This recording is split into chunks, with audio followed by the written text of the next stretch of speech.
दोस्तों आज जो कॉमिक्स हम पढ़ेंगे उसका नाम है मैं नहीं सुधरूंगा। ये बाकीलाल की कॉमेडी कॉमिक्स है, तो पढ़ते हैं इसको। मैं नहीं सुधरूंगा। एक सुबह, महाराज ये देखिए मैं किसे लेकर आया हूँ। महाराज की जय हो। मेरा नाम एम ही है, समझता ही नहीं। भला ये क्या नाम हुआ सेनापति? ही। अले महाराज, एम ही तो हम होते हैं। ये एम ही है या कुछ करता भी है? ही। एम ही? मुझे तो एम ही लगता है। एम ही मतलब ऐसे ही। इसने तो वो काम किया महाराज कि मुझे इनाम मिलना चाहिए। क्या मतलब?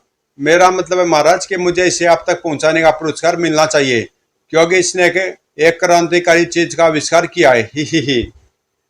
इसी बात पर बोला मकारी जिंदाबाद। ही। जरा हम भी तो सुने, किसने कौन सा क्रांतिकारी आविष्कार किया है सेनापति? ही।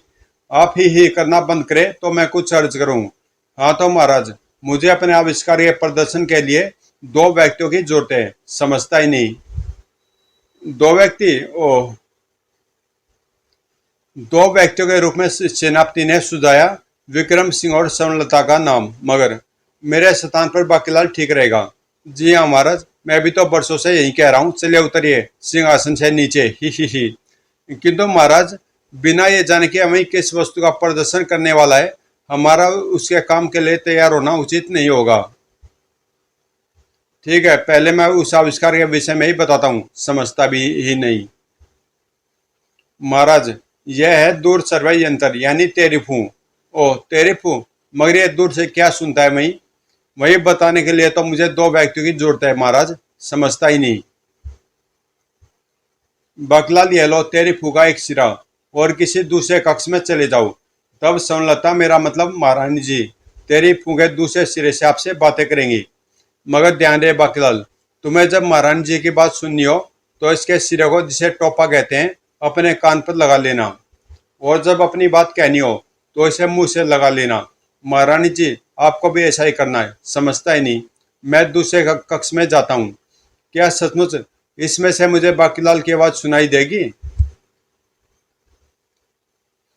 बाकीलाल, कुछ बोलो, मुझे कुछ सुनाई नहीं दे रहा। मुझे भी कुछ सुनाई नहीं पड़ रहा महारानी, कुछ बोलो। और लगता है उधर से महारानी जी बोल रही है। मैं टोपे को कान से लगाता हूँ। ओह, लगता है बाकीलाल उधर से बोल रहा है। मैं टोपे को कान से लगाती हूँ। महारानी जी, आपकी आवाज साफ नहीं आ रही है, जरा ऊंचा बोलिए। बाकीलाल, तुम कुछ बोल तो क्यों नहीं रहे? मेरे कान टोपे में तुम्हारी आवाज सुनने को तरस रहे हैं, जरा ऊंचा बोलो। बाकीलाल, कैसे हो? ही। अच्छा हूँ महारानी जी। वाह, अब आई आवाज। आप कैसे हैं महारानी जी? ही। भले चंगी। ही। बाकीलाल, तुम बहुत अच्छे हो। महारानी जी, होली पर आप बहुत सुंदर दिख रही थी। ही। और मेरे बारे में तुम्हारा क्या ख्याल है बाकीलाल? ही। ये तो मोटे की आवाज है। बाकीलाल से बातें करने में कितना मजा आ रहा था, गुर्र। मगर महाराज, ये सारी बातें तो हम सब भी सुन रहे हैं। तेरी फूंकी क्या जरूरत है? इसमें गलती मेरे यंत्र की नहीं है। मैं अभी अभी इसे सब ठीक करता हूँ। समझता नहीं। महाराज, आप ऐसे पकड़ कर रखना। मैं बाकीलाल को टोपा ठीक से पकड़ा कर आता हूँ। ठीक है, मगर जल्दी आना। इसी बात पर वो बोलो, एवं ही बोलो टोपे की जय जय।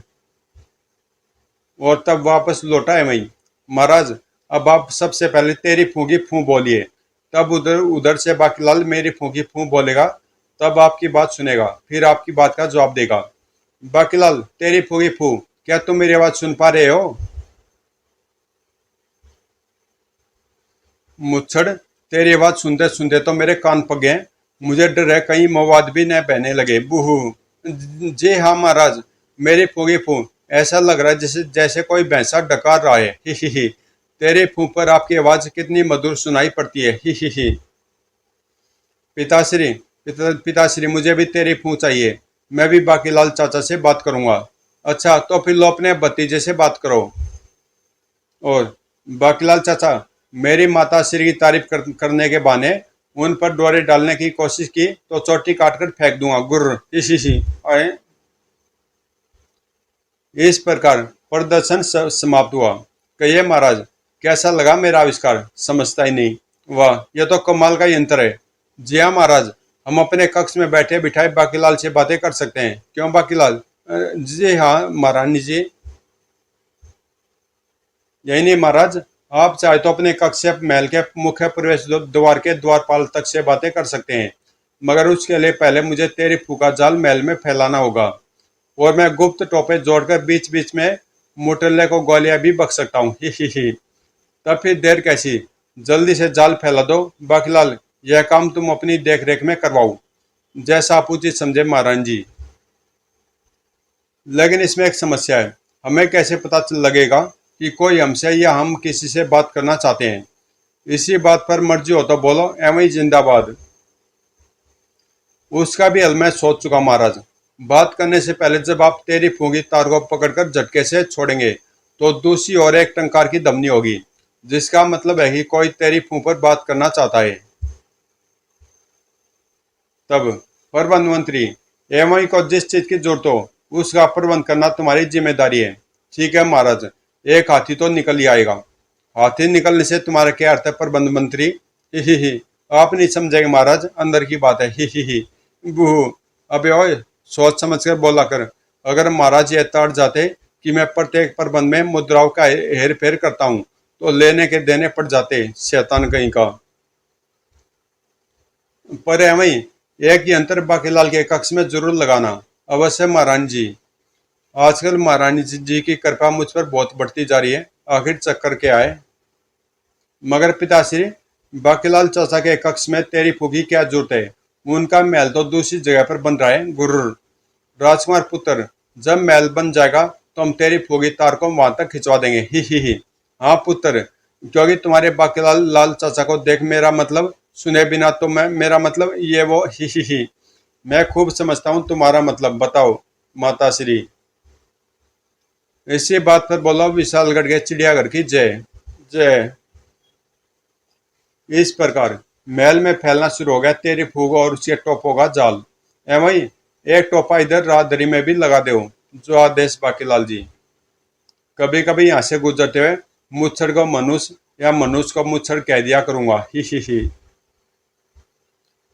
उधर महल के उस कक्ष में उस वक्त मूर्ति जोर से दबा, आज क्या शाही पकवान पेट भरकर नहीं खाए? ही। मैं भी आऊं? ही। खाए क्यों नहीं भैया चित्र, बल्कि हमेशा की तरह बचे हुए पकवान बिल्लियों को भी खिलाए। कोई मजाक है क्या? देखो उन कम भक्तों को, जब से शाही पकवान मिलने शुरू हुए हैं कम भक्त यहाँ से कहीं और जाती नहीं। एक केला मेरे लिए भी छील दियो। ही। क्योंकि उसके बाद तुझे मेरी टांगे दबानी है। और तभी ओह, बिल्लियां भाग रही हैं और बाहर से किसी एक के कदमों की आवाजें भी आ रही हैं। कोई मजाक है क्या भैया चित्र? कुछ ही लेकर जल्दी से शुरू हो जाओ और तुम भी मूर्ति बनाने के काम में जुट जाओ। प्रवेश किया विक्रम सिंह ने। ओ, इन दोनों ने तो हमारी तरफ देखा तक भी नहीं। मूर्तिकार चित्रकार, तुम दोनों का कार्य कैसा चल रहा है? अरे महाराज, आप कब आए? कोई मजाक है क्या? अभी कुछ क्षण पूर्व। ये क्षमा करें महाराज, दरअसल हम दोनों काम में इतना डूबे हुए थे कि आपके आगमन का पता ही नहीं चला। ही। ओ, मगर ये क्या चित्रकार, तुम तो किसी बिल्ली का चित्र बना रहे हो क्या? मगर मेरी कल्पना में तो कुत्ता था। महाराज, आपके महल में इतनी बिल्लियां हैं कि आपका चित्र बनाते बनाते मेरे हाथ बिल्ली का चित्र बनाने लगते हैं। वो देखिए, मैं आऊं। ही। और मूर्तिकार, तुम ये क्या कर रहे हो? कोई मजाक है क्या? आपकी आंखों में धूल झोंक रहा हूं महाराज। ही। मूर्तिकार, यह तुम कैसी बकवास कर रहे हो? हमें बकवास बहुत जल्दी समझ में आ जाती है, समझे? गुर्र। ही। कोई मजाक है क्या? ही महाराज, मैं कोई झूठ बोलिया, मैं कोई कुफर तोलिया? ये देखिए, आपकी आंखें बिल्कुल तैयार हैं और इन्हें अधिक चमकदार बनाने के लिए मैं इन पर स्वर्ण धूल छिड़क रहा था। ओह, तो ये बात है, जरा देखूं। वाह, ये तो ऐसे चमक रही है जैसे बिल्ली की आंखें रात में चमकती है। तुम तो कमाल के फनकार हो मूर्तिकार। ही। आप बिल्कुल ठीक कह रहे हैं महाराज, ये मरी हुई बिल्ली की ही आंखें हैं। मेरा मतलब है, अब आप तो शर्मिंदा करें महाराज। कोई मजाक है क्या? ही। हम यही देखने आए थे कि हमारी मूर्ति और चित्र कहाँ तक बने हैं, मगर तुम्हारे काम की गति देखकर लगता है कि इन्हें बनने में तो काफी समय लगेगा। जबकि तुम तो कह रहे थे कि काम कुछ घंटों का ही है। महाराज काम तो सचमुच घंटों का ही है। इन दोनों मूर्तिकार और चित्रकार के बारे में जानने के लिए पढ़े बाकीलाल का पूरा कॉमिक मैं हूँ बाकीलाल। यह कॉमिक्स आपको प्ले लिस्ट में बाकीलाल के फोल्डर में मिल जाएगी। मगर कितने घंटों का? महाराज यही कोई 1.5-2 लाख घंटों का। ही। आप निश्चिंत रहिए महाराज, कोई मजाक है क्या? आपकी मृत्यु से पूर्व हमारा काम 100% खत्म हो चुका होगा। ही। इधर बाकीलाल की रातों की नींद उड़ी हुई थी। बेटा बाकीलाल, आजकल आजकल महारानी जी की नीयत तुझ पर खराब है। उसकी जुबान पर रहता हरदम तेरा ही नाम। पता नहीं कुंवारे लोग मुझे छाती पर बीछकर क्यों सोते हैं। गुर्र। तो फिर क्यों न इस अति सुंदर सतीति का लाभ उठाकर विशालगढ़ का राजा बनने की कोई तरकीब भिड़ाई जाए। अबे छोड़ गुर्र। याहू, वो मारा पापड़वाल क्यों न धीरे धीरे महारानी जी पर डोरे डालना शुरू कर दूं। फिर इधर मैं मारूंगा मुच्छड़ को और इधर करूंगा महारानी जी से शादी। इस प्रकार मैं बैठे बिठाई बन जाऊंगा विशालगढ़ का राजा। ही। मगर उसके लिए मुझे मुच्छड़ मनुष्य को भी स्वर्णलता की नजरों में गिराते रहने के काम करते रहने पड़ेंगे। ही। चलो इसी बात पर तेरी फूफर मैं महारानी जी से बात करता हूँ। ही। अब आएगा मजा। ही। टंकार। तेरी फूगी फू। महारानी जी मोटा घर में है। मेरी फूगी फू नहीं, मैं छोटा बोल रहा हूँ। ही। मगर बदतमीज तुम कौन हो? अरे बाप रे, मैं सेनापति बोल रहा हूँ। ही। तेरी फूं पर हुई जोरदार टंकार। टंकार। कौन बात करना चाहता मुझसे? कहीं महारानी जी तो नहीं? सीकड़ी घर में है। ही। नहीं, वो सोया हुआ है। पर तुम कौन बोल रहे हो? गुर्र। मैं बाकीलाल चाचा बोल रहा हूँ। ही। बेटे तुझे भी समझ लूंगा एक दिन। ही। कुछ ही समय बाद तेरी फूं पर गूंजी स्वर्णलता की आवाज। मैं स्वर्णलता बोल रही हूँ। शैतान राजकुमार अब अपने कक्ष में जा चुका है, मगर तुमने मुझे इतनी रात को तेरी फूं से क्यों जगाया देवदूत? बेचारा बाकीलाल क्या जानता था कि स्वर्णलता गहरी नींद में सपन में बोल रही है। आए देवदूत, इसका मतलब चिड़िया फंस रही है। मेरी फूगी फू। महारानी जी पहले ये बताइए कि मोटा मेरा मतलब महाराज कहाँ है? तकिया बनाने वाले, क्या तेरे मन में समाया? काहे को तकिया बनाया? बूहू। वो तो घोड़े बेचकर सो रहा है। मेरा मतलब सो रहे हैं। तुम कुछ कहते क्यों नहीं देवदूत? पास क्यों नहीं आते? ये आप क्या कह रहे हैं महारानी जी? मैं भला इस प्रकार खुल्लम खुल्ला आपके पास कैसे आ सकता हूँ? ही। उसके लिए समय की प्रतीक्षा करें। अच्छा, अब रात बहुत हो चुके हैं, शेष बातें फिर कभी करेंगे। शुभ रात्रि। याहू, वो मारा पापड़ वाले को। ही। शुक्र है भगवान ने मुझे रूही का बनाया, वरना रोज मेरी हड्डियां टूटती। अगले दिन भरे राज दरबार में एवं का नागरिक अभिनंदन किया गया। श्रीमान एवं के कारण हमारे कई संदेशवाहकों पर होने वाला खर्चा अब बचेगा, क्योंकि उन्हें दूसरे जरूरी कार्यों पर लगाया जाएगा। तालियां। श्रीमान एवं के कारण हुई सुविधा को देखते हुए उन्हें महाराज ने तोहफे में संदूक भरकर स्वर्ण मुद्राएं देने की घोषणा की है। तालियां। और इस संदूक में से मेरी 25 गाय भी निकल आई है। ही। यह सारी मुद्राएं आपकी हुई श्रीमान। किसी को क्या पता कि बाहर से 2.5 हाथ गहरा दिखने वाला संदूक दरअसल अंदर से 1 हाथ गहरा है। ही। इसी बात पर जोर से बोलो, हेरा फेरी जिंदाबाद। गस आने लगा एमई को। और अरे इसे क्या हुआ? इतनी सी मुद्राएं देखकर ही इसे गस आ गया। राजवैद को बुलाओ। राजवैद तो अपनी पढ़ाई पूरी करने झुमरी तलैया गए हुए हैं, पर थोड़ी बहुत बहुत वैदों वाली कारीगरी तो मैं भी जानता हूँ। अक्सर मेरे पेट व सिर में दर्द हो जाता है। अरे तो मर गया। खजाना गरीबों में बंटवा दीजिए महाराज। बूहू। क्या? बूहू। इतने से खजाने को देखकर इसके हृदय ने धड़कना बंद कर दिया। कहीं मेरे साथ भी ऐसा तो नहीं होगा जब विशालगढ़ का राज खजाना मेरा हो जाएगा। बूहू। मगर शुक्र है कि मेरा हृदय विशालगढ़ की तरह ही विशाल है। बेचारा एमई खामा खा मतलब एमई मारा गया। हम उसकी आत्मा की शांति के लिए कुछ क्षणों का मौन रखते हैं। आज हम ये भी प्रण करते हैं कि भविष्य में कभी किसी को एक नहीं 4 संदूक पुरस्कार दिया करेंगे। बूह। और नगर के बीच में अमेरिका का स्मारक भी बनवाने की घोषणा हम करते हैं। शांति का दान देंगे, शांति का दान दे। बोलो महल में काम करने वाली दासी शांति की जय। बिना आवाज वाली। तत्पश्चात पूरे राज्य के सम्मान के साथ उसका अंतिम संस्कार किया गया। और तब अस्थियां गंगा में प्रवाहित करने का कार्य सौंपा गया राज दरबार के सबसे सम्मानित व्यक्ति बाकीलाल को। बोला एवं जिंदाबाद। जब तक तेरी फूं रहेगा एवं तेरा नाम रहेगा। बाकीलाल, आज मैं तुम्हें बिल्कुल नहीं गिराऊंगा। बूह। भगवान इस बेचारे की आत्मा को शांति दे। गंगा किनारे अंतिम यात्रा सफल हो। बूह। जिंदगी में कुछ सत्य है तो वह है मृत्यु। बूह। बूह। कहीं विशालगढ़ का राजा बनने से पहले मुझे मौत न आ जाए। अब एक आध बार जरूर गिराऊंगा, आदत जो ठहरी। ही। ठहर जा मूर्ख। ही। ये घोड़े को मूर्ख क्यों कह रहा है? हाँ, मैं तुझे मूर्ख कह रहा हूँ बेवकूफ। ही। अबे उल्लू, वो तुझे कह रहा है गुर्र। ही। हिन हिन। मैं ऋषि कुर्दम हूँ। मैंने कई प्रकार के भगवान से कई प्रकार के वर प्राप्त किए। ही। मगर हर बार जब भी मैंने क्रोध किया, मेरी तपस्या का फल निरर्थक चला गया। इस बार मैंने तय किया कि किसी भी सूरत में क्रोध नहीं करूंगा। ही। क्योंकि अभी भी मैंने 7.5 दिन जल में रहकर मछली की तरह जल विचरण करने का वर जल देवता से प्राप्त किया है। ही।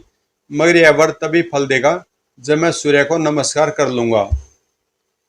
मगर यह अस्थि कलश जब तक यहाँ अटका रहेगा, मैं अपने ठीक पीछे स्थित सूर्य को नमस्कार नहीं कर पाऊंगा। मैं इस अपवित्र वस्तु को सूर्य नमस्कार से पूर्व छू भी नहीं सकता। जल्दी से इसे मेरे सामने से हटा दो। ही। परंतु ऋषिवर, अगर आप अपनी मुंडी को पानी में सरका लें तो यह अस्थि कलश तैर कर ऊपर से निकल जाएगा। ही। सूर्य नमस्कार से पूर्व अगर मैंने ऐसा किया तो मैं डूब जाऊंगा। ही। इसे तुम ही हटा सकते हो। मगर मुझे पानी से डर लगता है, इसलिए मैं स्नान भी केवल होली पर करता हूँ। चाहे तो घोड़े से पूछ लो। हिन। ओ, यह सुनते मेरी पीठ पर खुजली होने लगी है। गुर्र। देख, तू ये सब इसलिए कह रहा है कि क्योंकि तुझे पता है कि मैं क्रोध नहीं करूंगा। ही। मगर ध्यान रख, अगर मुझे क्रोध आ गया तो फिर तू सांप से नहीं बचेगा। ही। सांप के भय से बाकीलाल तुरंत जल में उतर गया। लेकिन आपने तपस्या सूर्य की ओर मुंह करके क्यों नहीं की? मूर्ख अज्ञानी, जब मैंने तपस्या सूर्य की शुरू की थी तो सूर्य पूरब से उदय हो रहा था और अब वह मेरी पीठ की ओर यानी पश्चिम में अस्त हो रहा है। ही। बाकीलाल ने अस्थि कलश हटा दिया। लेकिन जैसे ऋषि कुर्दम सूर्य को नमस्कार करने के लिए पश्चिम की ओर घुमा। अरे ये क्या, तुमने मेरी धोती क्यों खोल दी? ही। क्योंकि मुझे मूर्ख वैज्ञानिक कहने वाले को बाकी ऐसी सजा देता है। ही। अब आएगा मजा, जब यह ऋषि पानी में ही अकड़ कर मर जाएगा। और फिर यह ऋषि जब क्रोधित ही नहीं होगा तो सांप क्या खाक देगा? ही। मैंने कहाँ खोला, यह मेरे हाथ में अटक गई थी। वस्त्रहीन अवस्था में मैं सूर्य को नमस्कार भी नहीं कर सकता और सूर्यास्त भी हो गया। ही। बाढ़ में गई। ही। गुर्र। अरे मूर्ख और अज्ञानी और कपटी और नालायक और पाजी और गधे और बदमाश और लुच्चे और लफंगे और शैतान और दुष्ट। वो, इसे तो क्रोध आ गया। भागो, वरना ये सांप दे देगा। गुर्र। भागकर कहाँ जाता है? सांप तो लेता जा। दुष्ट बाकीलाल, मैंने तेरे कुत्सित विचार पढ़ लिए हैं। तूने जानबूझकर मेरी धोती खोली है। जा, अब तुम मेरी तरह सबको वस्त्रहीन दिखाई पड़ेगा। और बाकीलाल की बदनसीबी कि जल में तेज से तैरने के कारण वह ऋषि के सांप को न सुन पाया। चल बादशाह, इससे पहले कि वह ऋषि सांप दे दे, भाग ले यहाँ से। अरे ही। इसके वस्त्र क्या मछलियां ले गई? ही। या फिर कछुए? ही। नंगू दड़ंग, भाई नंग दड़ंग। ही। हिन। और भाग बादशाह, मैं तेरी तरह कायर नहीं हूं जो भागूं, मैं दौड़ता हूँ। ही। गुर्र। हिन नाट। पर क्या ये ऐसे ही महल में जाएगा? पर मुझे क्या? ही। इधर खोजा पैदल ही दौड़ा चला जा रहा था अपने राज्य की ओर राजा सनकी सिंह को उस नए आविष्कार के विषय में बताने के लिए। हफ हफ, आज तो घोड़ा भी नहीं मिल पाया। अगर मैं शाम तक सनकी को उस आविष्कार की सूचना देकर लौट आऊंगा। खोजा दरअसल विशालगढ़ के पड़ोसी देश राजा सनकी सिंह का गुप्तचर है। मगर पहले थोड़ी देर विश्राम कर लूं। कौन दुष्ट है जो आसन समझकर राक्षस ऋषि जलंधर की मुंडी पर पसर रहा है? कौन दुष्ट है जो आसन समझकर राक्षस ऋषि जलंधर की मुंडी पर पसर रहा है? ये आवाज तो मेरी नीचे से आई है। ओ क्षमा करे ऋषिवर, मैंने आपके इस अवस्था में होने की कल्पना भी न की थी। जमीन में गड़कर तपस्या करने के चक्कर में मेरे सिर में जुएं बहुत बढ़ गई हैं और सिर में बहुत खारिश हो रही थी। कम वक्त आज मेरी बीवी अभी तक नहीं आई जुएं निकालने, मगर अब खुजली मिट गई है, इसलिए मैं तुम पर क्रोधित नहीं हुआ, वरना मैं तुम्हारा हाथ जला देता। नोटसन के सिंह व खोजा के विषय में जानने के लिए पढ़े बाकीलाल और सत्यानाशी का फूल। मगर तुम बहुत जल्दी में क्यों दिखाई पड़ रहे हो? जल्दी बताओ क्या चक्कर है, वरना जीप जला दूंगा। मैं बताता हूँ। यह सत्यानाशी का फूल आपको प्ले लिस्ट में बाकीलाल के फोल्डर में मिल जाएगी। खोजा के जाने के बाद ओ मेरी बेबी प्यारी आ गई। प्यारी, आज तूने आने में इतनी देर क्यों कर दी? अजय, अब ज्यादा जुबान मत चलाओ। एक ही रात में पैदा हुए तुम्हारे 2 दर्जन बच्चों को संभालते हुए ही मेरे दिन रात गुजर जाते हैं। फिर तुम्हारे लिए भी खाना लेकर आऊं और तुम्हारे जुएं भी निकालूं। मुझे तो तुमने जानवर ही समझ लिया है। 2 पल प्रेम भरी बातें भी करने को तरस तरस जाती हूँ मैं तुमसे। मजबूरी में पड़ोसी, मेरा मतलब पड़ोसन के घर चली जाती हूँ। भगवान, इन सब मुसीबतों से बचाने के लिए ही तो मैंने भगवा वस्त्र धारण किए हैं। ही। मुझे तुम सबकी चिंता तो रहती ही है प्यारी, मगर अब तुम फिक्र मत करो। मुझे एक ऐसी चीज का पता चल गया है जिससे तुम और बच्चे मुझसे बातें कर सकेंगे। तब तुम जी भरकर प्रेम भरी बातें कर लेना। ही। मैं अपनी योग शक्ति से बाहर आ गया हूँ। ही। क्या सच? ही। बिल्कुल सच। और अब किसी की क्या मजाल है कि मुझे तेरी फूल ना दे। अंग जला डालूंगा मैं उनके। अजय, पर खाना तो खाते जाओ। ठीक है, वापस आकर ही खा लेना। इधर बाकीलाल जा पहुंचा था नगर में। अरे, ये तो अपने बाकीलाल जी हैं। बाकीलाल जी, नदी में जाकर स्नान करना तो अच्छी बात है, मगर क्या वस्त्र शैतान बंदर उठाकर ले गए? ही। ये मेरी और उपहास भरी निगाहों से क्यों देख रहे हैं? और ये घोड़ा मुझे छोटे रास्ते से महल पहुंचाने के बजाय नगर के लंबे रास्ते से होकर क्यों जा रहा है? मैं जानबूझकर बाकीलाल को नगर के रास्ते ले आया। आज तो बाकीलाल को पीठ से गिराने की भी जरूरत नहीं पड़ी। यह पीठ पर बैठा बैठा गिर जाएगा। अरे रे, ये तुम किधर जा रहे हो? महल का रास्ता उधर से है, मुझे पता है, चुपचाप बैठा रहे। दरअसल इधर कुआं है। ही। ओ, तुझे सुंदरिया देखनी थी? आशिक कहीं का। अरे धनो, ये तो बाकीलाल है जिसके तू दिन रात सपने देखती रहती है। हाय, मगर मैंने ये कल्पना तो न की थी कि मेरे सपनों का राजकुमार ऐसा दिखता होगा। बू, कमाल है। यह युवतियां भी मेरी ओर उपहास भरी निगाहों से देख रही थी, जैसे मैं इन्हें वस्त्रहीन दिख रहा हूँ। अब चलता हूँ सीधे महल। ही। आज पहली बार जिंदगी का खूब मजा आया। हिन। ही। एक बार फिर पलटकर बाकीलाल को देखता हूँ। ओ ही। आहा। जबकि इधर महल के प्रवेश द्वार पर, मेरा नाम ऋषि जलंधर है। जाओ, अपने महाराज को मेरा परिचय दो और कहो कि मुझे तेरी फूं चाहिए। ओह, ये तो राक्षस ऋषि है। ऋषिवर, मुझे आपके आगमन का समाचार देने के लिए अंदर जाने की जरूरत नहीं, बल्कि मैं यहीं से आपका समाचार महाराज को तेरी फूं पर दे दूंगा। शायद आपको पता नहीं कि विशालगढ़ ने बहुत तरक्की कर ली है। ही। ओह, तो ये है तेरी फूं। महाराज, तेरी फूं की फूं। कोई ऋषि महाराज आए हैं और उन्हें तेरी फूं चाहिए। वाह, ये तो कमाल की चीज है। मेरी फूं की फूं, उसे अंदर भेज दो। और फिर क्षमा करे ऋषिवर, आपको तेरी फूल नहीं मिल सकता, क्योंकि ये राजकीय संपत्ति का हिस्सा बना दिया गया है। राक्षस ऋषि जलंधर को इनकार करने का अर्थ समझते हो? ऋषिवर, कृपया नाराज न हो, आपकी जिद राज कार्य में हस्तक्षेप ऋषिवर, कृपया नाराज न हो, आपकी जिद राज कार्य में हस्तक्षेप समझी जाएगी, जो कि अपराध है।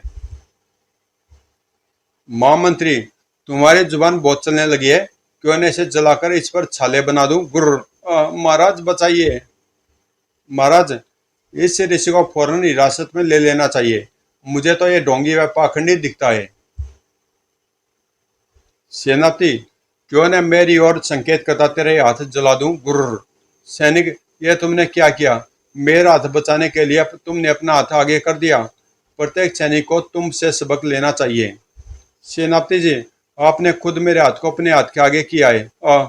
मेरे हाथ पर बहुत जलन हो रही है महाराज। ऋषिवर, यह व्यवहार एक ऋषि को कतई शोभा नहीं देता।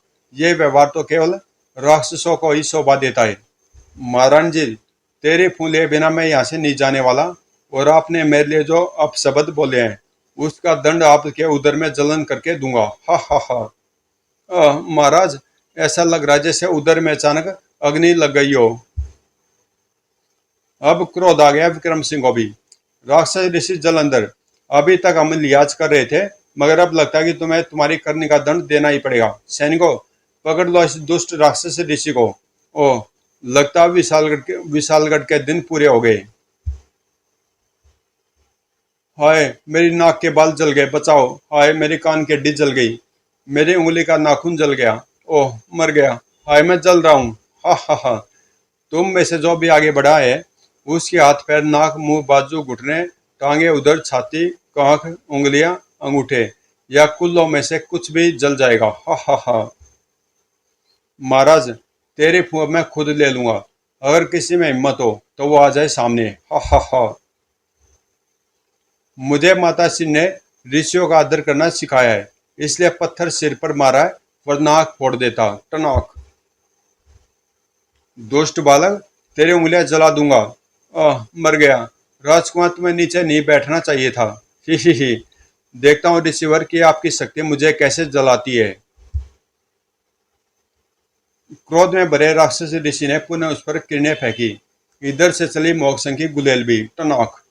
और इस बार राक्षस ऋषि जल अंदर की छोड़ी किरणें जाकर टकराई बाकीलाल से, जो कि अभी भी वहां पहुंचा था।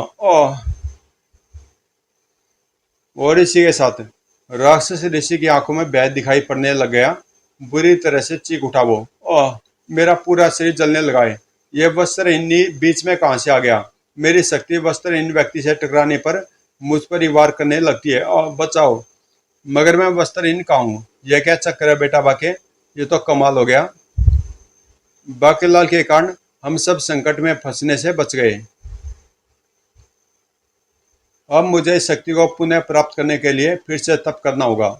बाकीलाल, तुम्हें कैसे पता चला कि राक्षस ऋषि की शक्ति वस्त्रहीन व्यक्ति से टकराकर वापस उसी पर प्रहार करती है, और इसलिए तुम वस्त्रहीन अवस्था में ही राज दरबार चले आई? और तभी वहां आ पहुंचे ऋषि कुर्दम। बाकीलाल, तुम्हारे कारण मेरे प्राण बच गए। अगर मैं सूर्य को नमस्कार करके वर प्राप्त कर लेता तो मछली की तरह जल में विचरण जरूर करता। उस नदी में एक भयानक जलचर आ गया था, जो नदी की सारी मछलियां व जीवों को खा गया है। अगर मैं नदी से निकल न गया होता तो वो मुझे भी खा जाता। फुसफुसाहट। बाकीलाल, मैं अपना साप वापस लेता हूँ। दरअसल मैंने तुम्हें वस्त्रहीन दिखने का साप दे दिया था। ही। मगर अब कुछ ही देर बाद तुम पर से साप का असर समाप्त हो जाएगा। ही। क्या? और कुर्दम ऋषि के जाति। बाकीलाल, लो वस्त्र धारण करो। किंतु बाकीलाल, तुमने अभी तक नहीं बताया कि तुम्हें कैसे पता चला कि राक्षस ऋषि की शक्ति वस्त्रहीन व्यक्ति से टकराकर। ओह, समझ गया, तुम्हें शिवजी की भविष्यवाणी हुई होगी। जी जी हाँ महाराज, तभी तो मुझे थोड़ा सा बेशरम बनना पड़ा।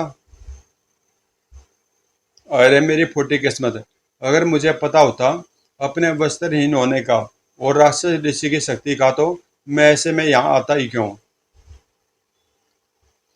जबकि विक्रम सिंह ने लपक कर बाकीलाल को गले से लगा लिया और बाकीलाल, तुम तो हमारे महल के चांद हो।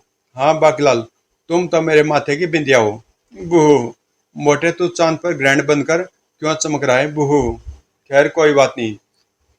अब मैंने जिन योजनाओं का जाल पिछले दिनों बुना है उन्हें कार्य रूप देने के लिए मैं बिल्कुल तैयार हूँ, क्योंकि मैं सुधरूंगा तो हूं नहीं। ही ही।